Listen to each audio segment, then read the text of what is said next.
आणि आता पुढच्या बातमीकडे वळतोय।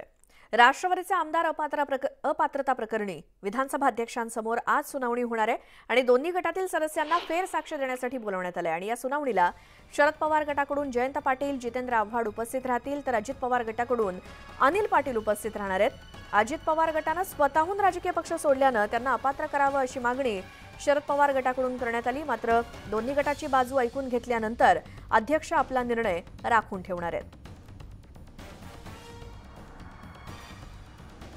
अधिक माहितीसाठी जाऊयात आमच्या प्रतिनिधी प्रणाली कापसे यांच्याकडे। प्रणाली, आज आपल्याला माहिती आहे की हिअरिंग आजपासून सुरू होती आहे। प्रत्यक्ष दोन्ही गटाचे जे साक्ष ज्यांची नोंदवायची आहे ते आज उपस्थित राहतील।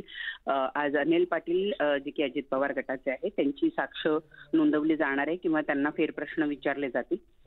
सगळ्यात महत्त्वाचं म्हणजे आपल्याला माहिती आहे की शिवसेनेची हिअरिंग ही बराच कालावधी चालली, कारण त्याच्यामध्ये अनेक महत्त्वाचे मुद्दे होते, अनेक कागदपत्र होते, अनेक व्हीप बजावण्यात आलेला होता। तो योग्य अयोग्य अशा अनेक गोष्टी ज्या आहेत त्या किचकट आणि अडीअडचणीच्या होत्या त्या शिवसेनेच्या हिअरिंगच्या बाबतीमध्ये।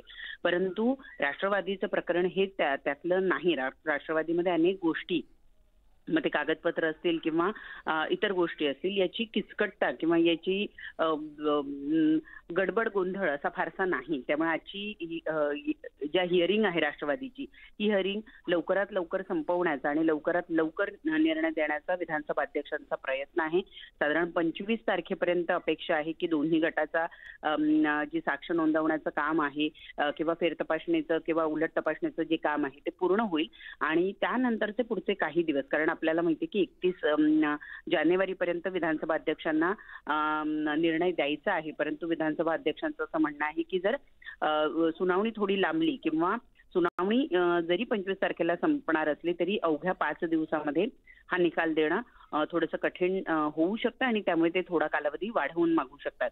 या अनुषंगाने सुद्धा ही सुनावणी जी आहे ती किती कालावधीमध्ये संपते हे बघणं महत्त्वाचं ठरणार आहे। परंतु तरीही सुद्धा 31 जानेवारीपर्यंत निकाल देणं थोडंसं कठीण होईल, आणखी पुढचे काही दिवस लागू शकतात आणि त्यासाठी विधानसभा अध्यक्ष वेळ थोडासा वाढवून मागू शकतात। बरं, प्रणाली धन्यवाद या सगळ्या अपडेट्ससाठी।